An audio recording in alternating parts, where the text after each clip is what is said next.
চা। Thank you.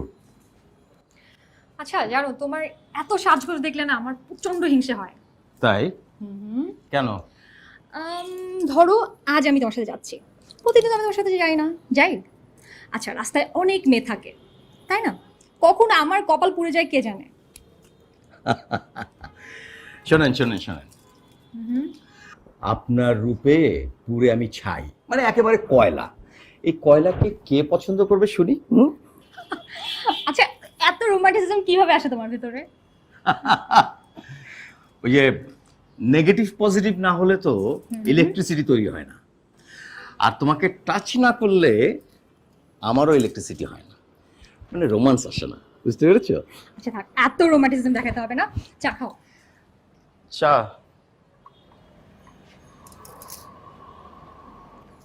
সেই একই জিনিস প্রতিদিন। Thank you. আচ্ছা শোনো শোনো, দেরি হয়ে গেছে, চলো। হ্যাঁ হ্যাঁ, আচ্ছা শোনো, আসার সময় কিন্তু মায়ের ওষুধ নিয়ে আসতে হবে। আমি ভুলে যেতে পারি, তুমি কিন্তু ভুলো না, ওকে? সবকিছু আমারই মনে রাখতে হবে।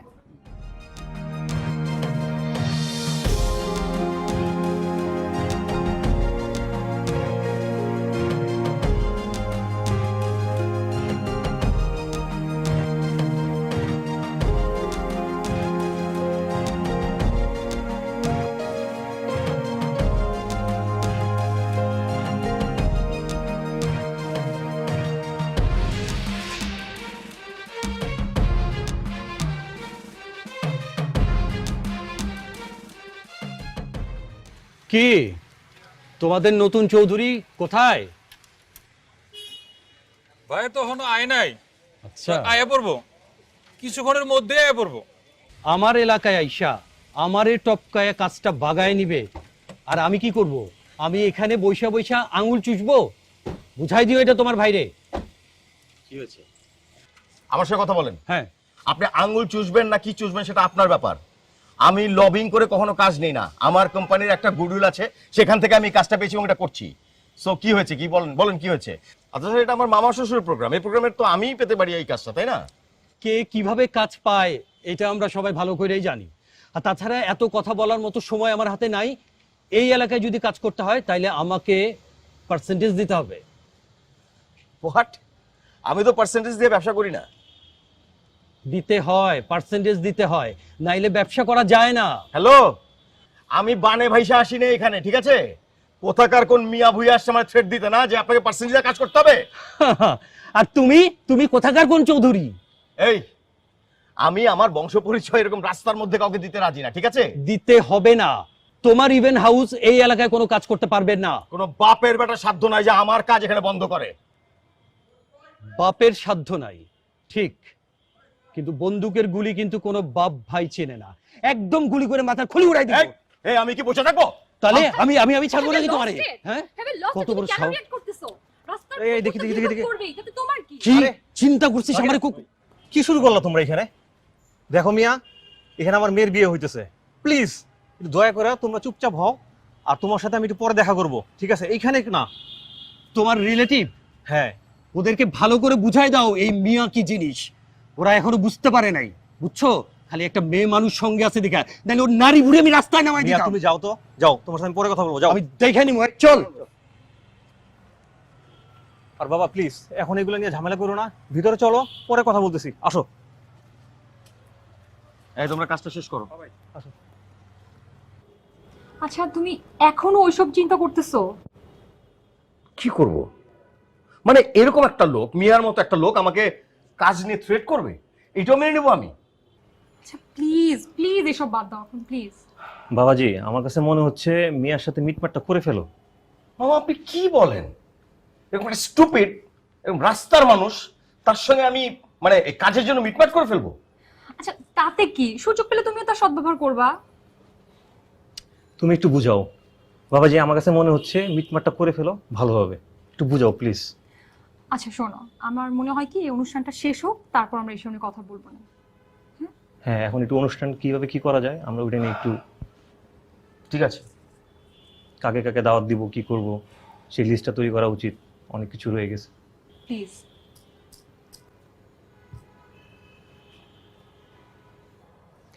আচ্ছা কি এত ভাবছো বলো তো? ভাবছি ওই মিয়ার কথা। একটা ক্ষমতা দেখিয়ে লবিং দিয়ে ইভেন্টের কাজগুলো নেয়, আর ও কিনা আমাকে থ্রেট করে। আচ্ছা এত চিন্তা করে কি হবে? ওর এলাকায় প্রোগ্রামগুলো না করলেই তো হয়। তুমি কি বলো? ওরকম একটা ছ্যাঁচড়া মানুষের জন্য আমি ওই এলাকায় কাজ ছেড়ে দিব? আমার কোম্পানির একটা গুডউইল আছে না, আমাকে তো সেটা মেনটেন করতে হবে, তাই না? আচ্ছা শোনো, আই হ্যাভ অ্যান আইডিয়া। তুমি ওকে কিছু টাকা দাও, তাহলে কিন্তু ও চুপ করে যাবে। এইসব মানুষকে টাকা দিতে নেই, তার লোভ বেড়ে যাবে। ওর দরকার হচ্ছে মুগুর। মুগুর ছিল তো, মানে মার। কুকুরে যেমন মুগুর দরকার, ঠিক সেরকম। আচ্ছা ঠিক আছে, তোমরা যা ইচ্ছা তাই করো। আমার প্রচন্ড মাথা ব্যথা করতেছে, আমার খুব ঘুম পাচ্ছে। তুমি প্লিজ লাইটটা বন্ধ করে আসো।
পুরো বাড়ি সার্চ করা হয়েছে?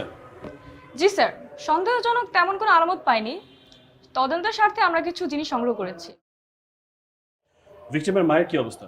স্যার উনি এখনো সেন্সলেস হয়ে আছেন, ডাক্তার দেখেছেন, ঘুমাচ্ছে। ওইখানে আমাদের লোক আছে। ওকে, আমাকে টাইম টু টাইম আপডেট জানাবে। Okay sir. মাসুদ চলুন তো বারান্দাটা দেখি।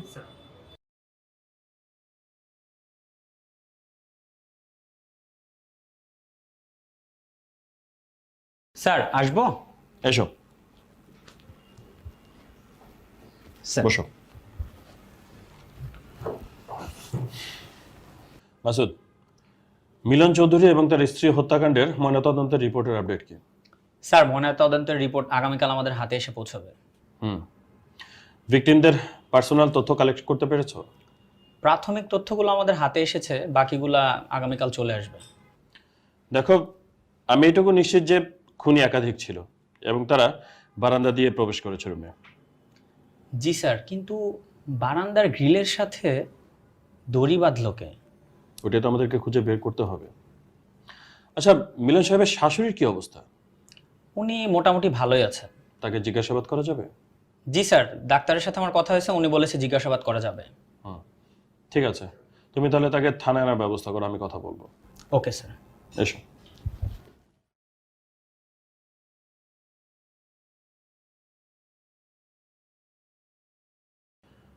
যে অনভিপ্রেত ঘটনাটি আপনার সাথে ঘটেছে তার জন্য আমরা অত্যন্ত দুঃখিত। আমার উচিত ছিল পার্সোনালি আপনার সাথে যেয়ে কথা বলা, কিন্তু অফিসিয়াল ব্যস্ততার কারণে আমি যেতে পারিনি। মাফ করবেন, আপনাকে এখানে ডেকে এনেছে কিছু কোশ্চেন করার ছিল। আপনার মেয়ে এবং মেয়ের হাজবেন্ড যখন খুন হয় তখন আপনি কোনো কিছু টের পাননি? জি না। আপনি তো পাশের রুমে থাকেন, তারপরেও কোনো শব্দ পাননি? জি না। সেই রাতে আপনার মেয়ে আর জামাতা আর আপনি ছাড়া আর কেউ কি ছিল? না।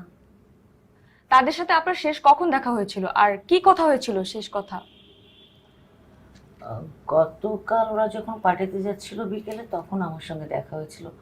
তখন আমি আমার মেয়েকে ডেকে আমার ওষুধের কথা বলি। তারপর ওরা বেশ রাত করে বাসায় ফিরেছিল। জামাইকে খুব টায়ার্ড দেখেছিলাম, তো আমি আর অন্য কোনো কথা জিজ্ঞেস করিনি, আমি শুয়ে পড়ি। কিন্তু সেই রাতেই আপনার মেয়ে এবং তার হাজবেন্ড খুন হয় আর আপনি কোনো কিছু টের পেলেন না। পরবর্তীতে সকালে আপনি কিভাবে জানলেন? আমি আসলে সকালে জানিনি। প্রতিদিনকার মতো আমি নিজে আগে ঘুম থেকে উঠি, তারপর ওদেরকে ডাকি। সেদিনও তাই করেছি, আমি ঘুম থেকে উঠে ওদেরকে ডেকেছিলাম। মালিহা, মালিহা, মালিহা।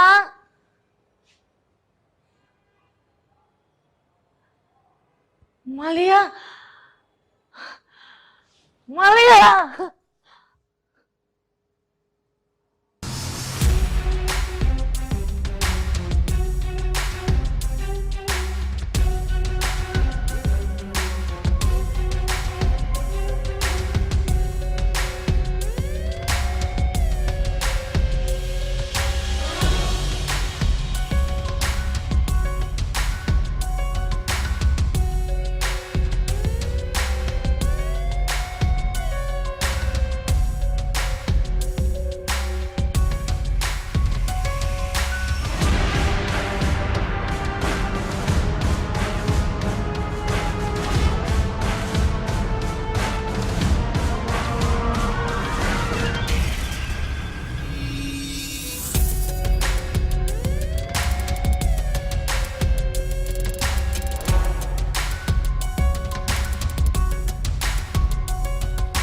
তুই তো বলেছিলি তুই হল থেকে বের হয়ে বাসায় গিয়ে আন্টির চিল্লাফাল্লা শুনে তারপর তোর ভাই ভাবির লাশ দেখেছিলি। তুই মিথ্যা বলেছিস কেন?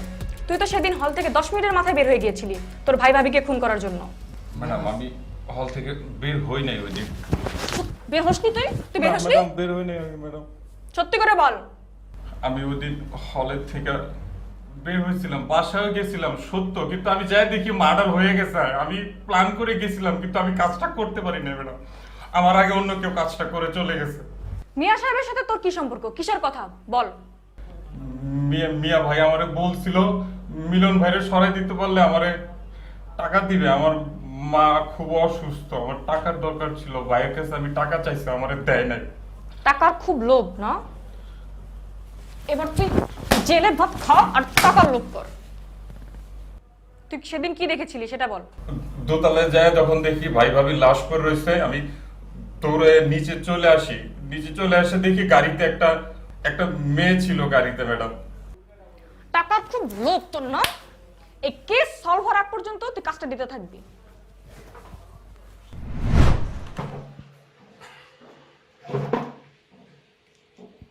আশিক, জি স্যার। পড়াশোনা করছো? জি। কতটুকু? মাস্টার্স করছি স্যার। মাস্টার্স করছো? জি। তাহলে তো তুমি শিক্ষিত ছেলে। জি স্যার। বলো তো, মিলন চৌধুরী এবং তার ওয়াইফকে কেন হত্যা করলো? আমি খুন করি নাই স্যার। ওই বাসাতে বাইরের মানুষ বলতে তোমাদেরই অ্যাক্সেস, কেউ আর বাইরের থেকে আসে না। ওই বাসাতে তোমরা রেগুলার যাও, ওখানে খাওয়া দাওয়া করো। দুইটা মানুষ খুন হলো সেই রাতের বেলা। দড়ি বেয়ে তারা উপরে উঠছে, খুন করছে, খুন করে তারপরে আবার দড়ি বেয়ে নিচে গেছে। তোমরা কোনো কিছু টের পাও না, এটা আমরা বলতে চাও? স্যার এই ব্যাপারে আমরা কিছু জানি না স্যার। ভাইয়ের সাথে ওই দিন বিকালে দেখা হয়েছিল, তারপর আর দেখা হয় নাই। সকালে খালাম্মার চিৎকার শুনে দোতলায় যায় দেখি যে এই অবস্থা। এইসব আমরা বলে কিন্তু কোনো লাভ নেই। সত্য কইতেছি স্যার। কে সত্য বলতেছো তুমি? তাহলে জানে কে? কে জানে? এখনো কিন্তু ভালোভাবে জিজ্ঞেস করতেছিস, ঠিক ঠিক উত্তর দে, নালে কিন্তু খবর আছে। আমরা কি বল! বলবো স্যার? মিলন চৌধুরীর সাথে কার কার সত্যতা ছিল বল। স্যার ভাই তো ব্যবসা করতো, ভাইয়ের অনেকের সাথেই বাদাবাদি ছিল। এর মধ্যে একজনের সাথে ভাইয়ের বেশি বাদাবাদি ছিল। ওই লোকটা মাঝে মাঝে বাইরে হত্যার হুমকিও দিত। কি নাম? মিয়া। মিয়া ইভেন্ট হাউসের মালিক। খুনের সময় তোরা কইছিলি? আমরা সবাই মিলে স্যার সন্ধ্যায় মুভি দেখতে গেছিলাম। ফিরছি স্যার অনেক রাতে, তারপর স্যার ঘুমাই পড়ি। আর সকালবেলা ও খালাম্মার চিৎকার চেঁচামেচি শুই না দোতলায় যায় দেই ভাইয়ের ভাবির লাশ। মুভি দেখতে গেছিল না? টিকিট আছে? আছে স্যার, আছে। কটার দিকে বাসায় ফিরছিস? আর রাত 2টা। ওই সময় বাসার আশপাশে কোনো সন্দেহজনক মুভমেন্ট বা অন্য কিছু দেখছিলি? না স্যার, প্রত্যেক দিনের মতো তো স্বাভাবিকই ছিল। যা বলতেছো সব সত্য তো? হ্যাঁ স্যার। কোনো মিথ্যা কথা নাই তো? না স্যার। যদি ধরা পড়ে কোনো ধরনের মিথ্যা খবর আছে কিন্তু একেবারে। মাসুদ, ওরা যেখানে মুভি দেখেছে সেখান থেকে টিকিট কালেক্ট করো আর সিসিটিভি ফুটেজটা নাও। Okay sir. ভরোই না।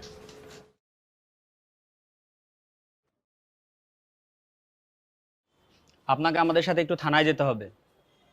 আপনারা আমাকে থানায় যেতে হবে মানে? কেন? আমার অপরাধ? আপনি অপরাধ করেছেন তা তো আপনাকে বলা হয়নি। মিলন সাহেবের খুনের তদন্তের স্বার্থে আপনাকে আমাদের সাথে থানায় যেতে হবে।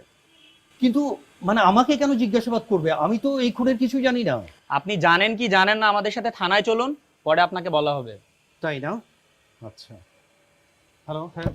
বলতেছি না থানায় যেতে হবে। এই একে নিয়ে চলো। আপনারা আমার সঙ্গে এরকম ব্যবহার করতে নিয়ে পারেন চলো। না। আপনারা কিন্তু খুব বড় ভুল করছেন।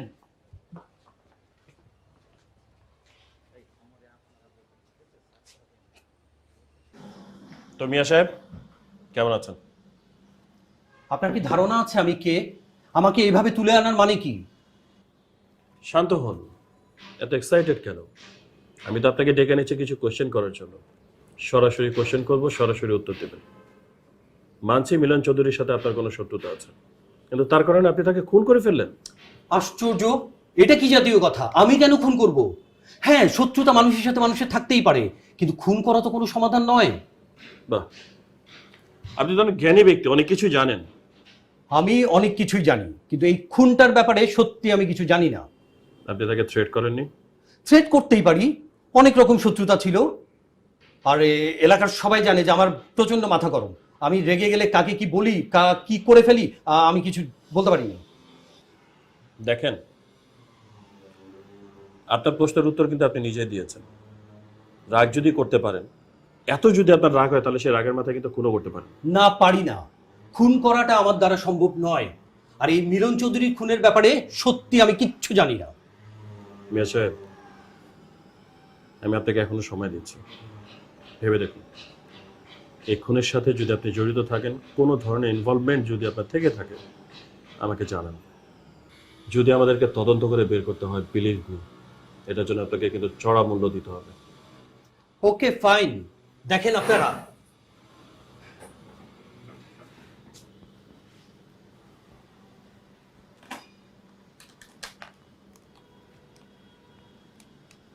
রুমে আসো। স্যার, আমার মনে হয় মিলন চৌধুরী ও ওনার স্ত্রীকে ওনার শাশুড়ি খুন করেছে। কিন্তু নিজের আপন মেয়ে এবং মেয়ের হাজবেন্ডকে উনি কেন খুন করবেন? স্যার, যে মেয়ে আর মেয়ের জামাই তার শাশুড়ির থেকে জমি লিখে নিতে পারে, সে তার মেয়ে আর মেয়ের জামাইকে খুনও করতে পারে। তোমার কথায় যুক্তি আছে। স্যার, আমার কাছে কিছু গুরুত্বপূর্ণ তথ্য আছে। বসো।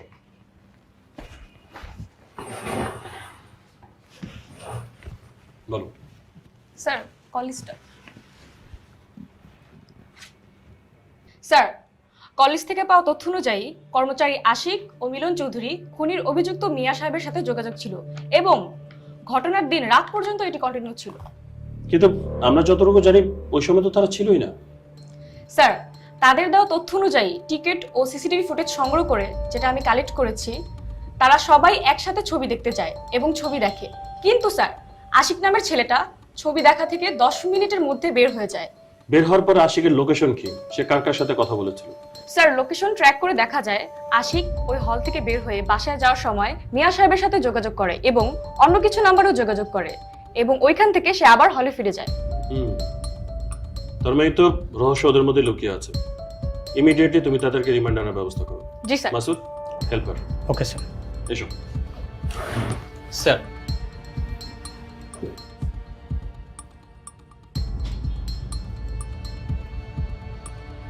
হ্যালো। হ্যাঁ, না না না, এক্সকিউজ আমি মি মিস্টার আসলে ডালিম সাহেব, আপনার একটু সাথে কিছু পরে কথা কথা আছে। আমি একটা কাজে যাচ্ছিলাম, যদি একটু প্লিজ।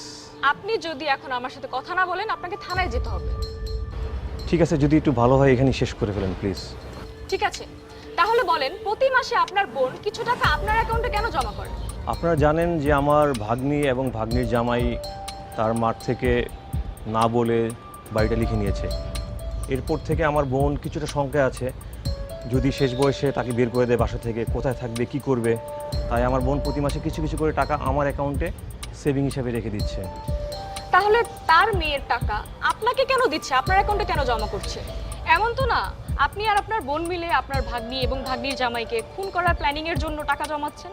দেখুন, আমার ভাগ্নি আমার মেয়ের মতো, একটা ভুল করে ফেলেছে, এই কারণে মনোমালিন্য হচ্ছে।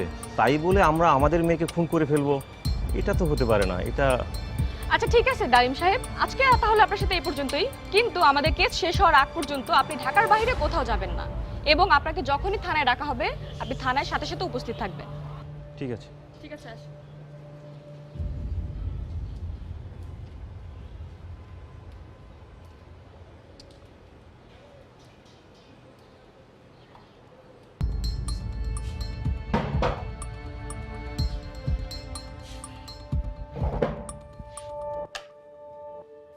তো মিয়া সাহেব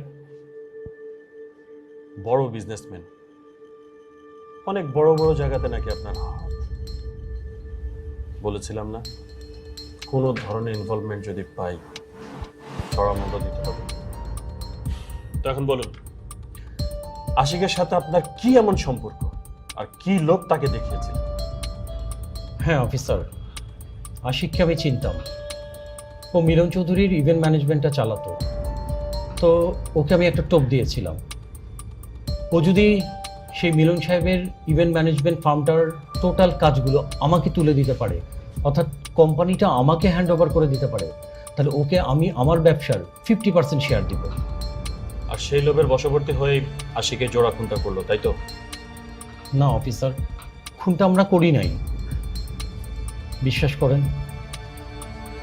দেখুন, আপনাকে কিন্তু আমি আগেই বলেছি আমার সাথে কোনো ধরনের চালাকি করার চেষ্টা করবেন না। আপনি কিন্তু এখনো তাই করে যাচ্ছেন। আপনি একজন সাকসেসফুল বিজনেসম্যান, সমাজের একজন প্রতিষ্ঠিত ব্যক্তি, এই কারণে কিন্তু আমি আপনাকে সম্মান করছি।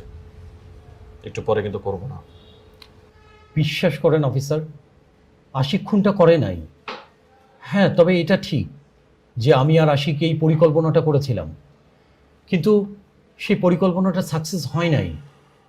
পরিকল্পনা অনুযায়ী ওই দিন আশিক তার বন্ধুবান্ধব নিয়ে মুভি দেখতে যায়। তারপর 10 মিনিট পর সবার চোখ ফাঁকি দিয়ে ও বের হয়ে আসে। তারপর ওরা আমায় জানায় ওই দিন ওখানে আগে থেকে কেউ অবস্থান করছিল, আজকে কোনোভাবেই কাজটা করা যাবে না। বারান্দায় দড়ি কে বেঁধেছিল? আমি জানি না অফিসার, ওরা কারা ছিল? আমি এটাও জানি না, কারণ আমাদের তো কোনো প্ল্যানই ছিল না যে বাসায় যেয়ে খুন করব। ও, বাসায় যেয়ে খুন করার প্ল্যান ছিল না তো কোথায় খুন করার প্ল্যান ছিল শুনি? আমরা ওকে যে কোনো জায়গায়, পথে, রাস্তাঘাটে শেষ করে দিতাম। অন্য কোথাও খুন করার প্ল্যান ছিল? হ্যাঁ রে ব্যবসায়ী, বলেছিলাম না লম্বা ফাঁসা ফাঁসবেন। ওনাকে লম্বা ঘরে রেখে দাও, পরে ব্যবস্থা নিচ্ছে। Okay sir.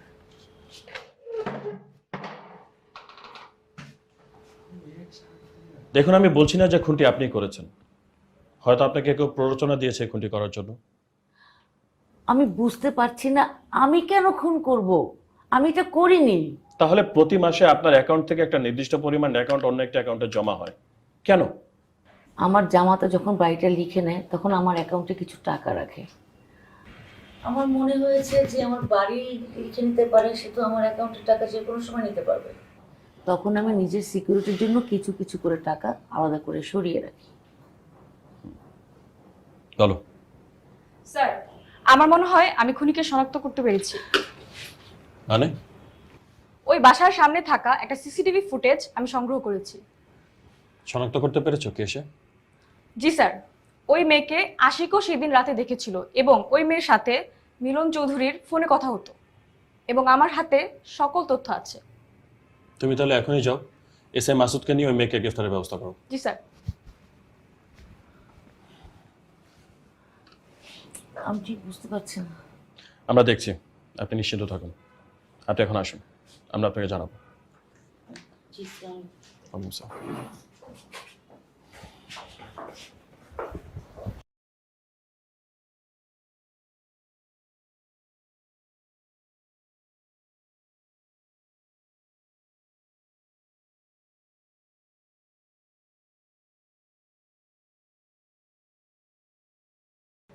আপনার কল লিস্ট, ব্যাংক অ্যাকাউন্টের ডিটেলস, সিসিটিভি ফুটেজ সব কিছু ইশারা করছে যে ডাবল মার্ডারের সাথে আপনি জড়িত। আমি আপনার কাছে এসেছি ঘটনাটার বর্ণনা জানার জন্য, মোটিভটা জানার জন্য। আমরা ধরেই নিয়েছিলাম যে এই ডাবল মার্ডারের পিছনে মিয়া সাহেব এবং মিলন চৌধুরীর শাশুড়ি জড়িত, কিন্তু সেই সময় আমাদের কাছে একটি চাঞ্চল্যকর তথ্য আসে। মিস নাতাশা, দেখুন, আপনার লুকানোর কিছুই নেই। আপনার bank account details, CCTV footage সব কিছু আমাদের কাছে, এবং সব কিছু সন্দেহাতীতভাবে প্রমাণ করছে যে এই ঘটনার সাথে আপনি জড়িত। আপনার কাছ থেকে বর্ণনাটা শুনতে এসেছে। বলুন, মিলন চৌধুরীর সাথে আপনার সম্পর্ক কি? সে আমার হাজবেন্ড। কি অবাক হচ্ছেন? এই বিষয়টা আজ পর্যন্ত লুকানো হয়েছে। সে আমার হাজবেন্ড, আমি তার প্রথম স্ত্রী। আপনাদের ডিভোর্স হয়েছে? না, আমি অনেকবার ডিভোর্সের কথা বলেছি। আমি যতবারই ডিভোর্স চেয়েছি সে আমাকে 7-5 বুঝিয়ে আমাকে এতদিন ওয়েট করিয়েছে। তাহলে খুন করলেন কেন? ডিপ্রেশন। ও আমাকে ডিভোর্স দেয় না। আমি বেঁচে আছি না মরে গেছি এটাও জানতে চায় না, আমার কোনো খোঁজ খবরই নেয় না সে। আমি যখনই ডিভোর্স চাই সে আমাকে হুমকি ধামকি দিয়ে চুপ করিয়ে দেয়। তার চেয়ে বড় কথা হচ্ছে আমার ব্যবসা, আমার বাবার ব্যবসা। মানে? ওর যে ইভেন্ট হাউস, ওটা আমার বাবার ছিল। আমি ছিলাম আমার বাবার একমাত্র সন্তান। ও বাবার কাছ থেকে ওটা ছলনা করে ওর করে নেয়। আমি আমার বাবার ব্যবসাটা ফিরে পাওয়ার জন্য আইনের আশ্রয় নিতে চেয়েছি, আর তখনই লাগে বিপত্তিটা। আমি আসি। তোমার যখন ইচ্ছা আসবে যখন ইচ্ছা যাবে, এভাবে তো হয় না। তুমি আমাকে ডিভোর্স দিচ্ছ না কেন? ডিভোর্স চাও তুমি? হ্যাঁ, ডিভোর্স চাই। তোমার মতো একজন থাকার চেয়ে না থাকাটা অনেক ভালো। তোমার তো কিছু আসে যায় না আমি বেঁচে আছি না মরে গেছি। নিজে তো খুব ভালোই আছো বিয়ে শাদী করে। হ্যাঁ, বিয়ে আমি কেন করেছি সেটা তুমি খুব ভালো করেই জানো। আর আমি তো দিব্যি দেখছি তুমি বেঁচে আছো। হ্যাঁ, বেঁচে আছি, বেঁচে থাকবো। তুমি খবরদার আমার বাসায় আর আসবে না। আর আমার বাবার বিজনেসটাও তুমি আমাকে বুঝিয়ে দিও। এই, তোমার বাবার বিজনেস সে আমার কাছে বিক্রি করে দিয়েছে, আমি কিনে নিয়েছি। আজকের পর থেকে ওই বিজনেস নিয়ে কোনো রকম কথা বলবে না। ডিভোর্স চাও, আমি ডিভোর্স করে দিচ্ছি। আমি ডিভোর্সও নিব, বাবার বিজনেসটাও বুঝে নিব। দরকার হলে আমি আইনের আশ্রয় নিব। তোর এত বড় সাহস, আইনের আশ্রয় নিবি না? বেশি উঠতে চাস না, একদম টানা কেটে দেবো। তোর মতো মানুষকে মারতে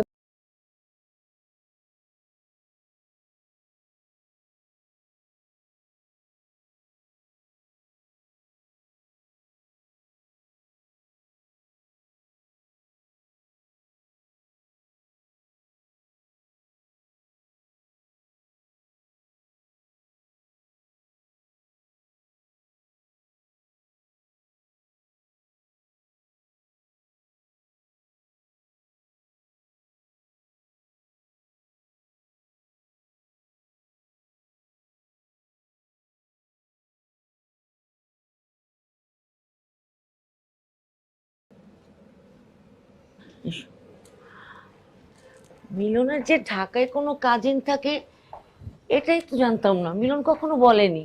বসো। না না আন্টি, আমি গ্রামেই থাকি, ঢাকায় থাকি না। ও আচ্ছা, তোমার নাম যেন কি বলেছিলে? দিশা। আচ্ছা ঠিক আছে, তুমি বসো, আমি মিলনকে ফোন করে জানিয়ে দিচ্ছি। না না, ফোন দিতে হবে না, আমার সাথে কথা হয়েছে। বললো আসতে একটু দেরি হবে। আমি আসলে বাসার নিচে থেকেই চলে যেতাম, কিন্তু ভাবলাম বাসার নিচ পর্যন্ত এসেছি তো বাসা ঘুরে যাই, একটু চিনে যাই। খুবই ভালো করেছো। আচ্ছা তুমি তাহলে বসো, আমি চা নিয়ে আসছি।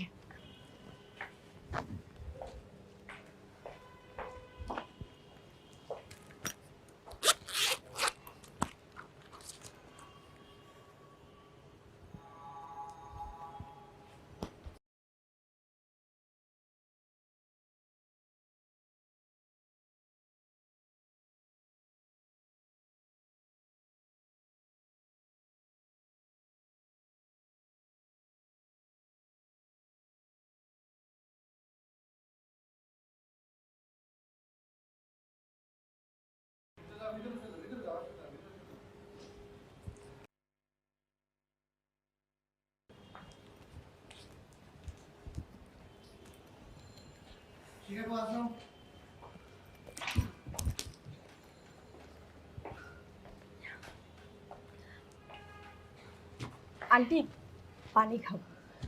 আচ্ছা ঠিক আছে, তুমি বসো, আমি নিয়ে আসি। না না, আপনি কষ্ট করবেন কেন, আমি নিজে নিয়ে খেয়ে নিচ্ছি। আচ্ছা ঠিক আছে।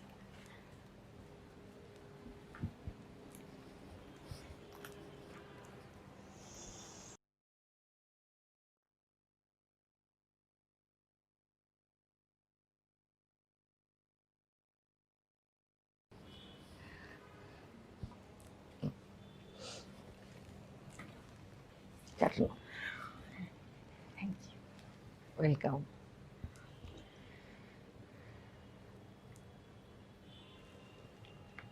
আন্টি আজ আমার তাড়া আছে, আমি উঠি, হ্যাঁ আরেকদিন আসবো। আচ্ছা ঠিক আছে।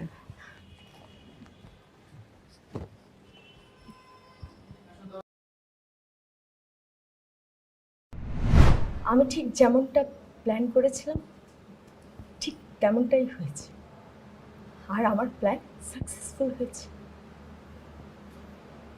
এত প্ল্যানিং এর কি দরকার ছিল?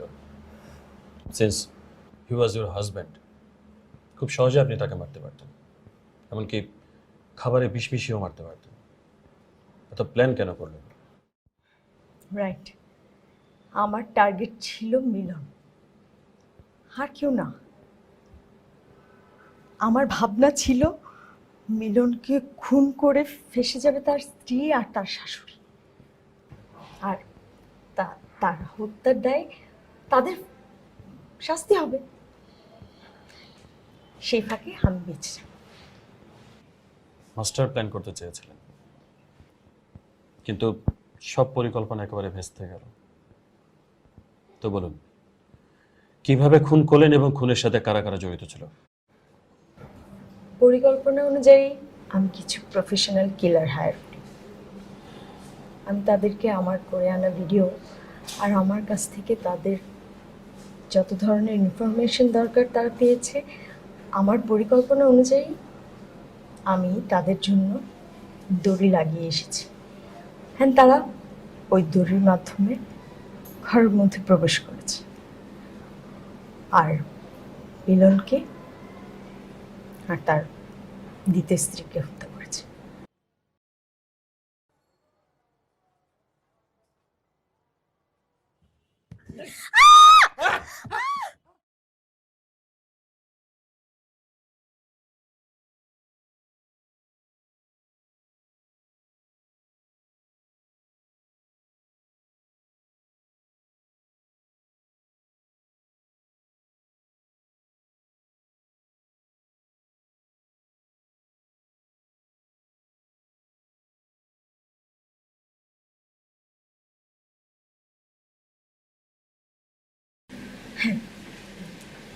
যদিও প্ল্যান ছিল শুধু মিলনকে হত্যা করার, কিন্তু যেখানে তার দ্বিতীয় স্ত্রীও হত্যা হয়েছে সেখানে আমার কোনো আফসোস নেই।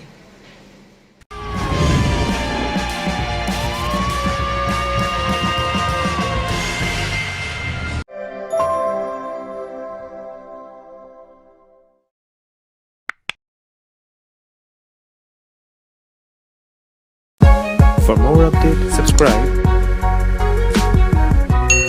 and press the bell icon on YouTube app and never miss another update.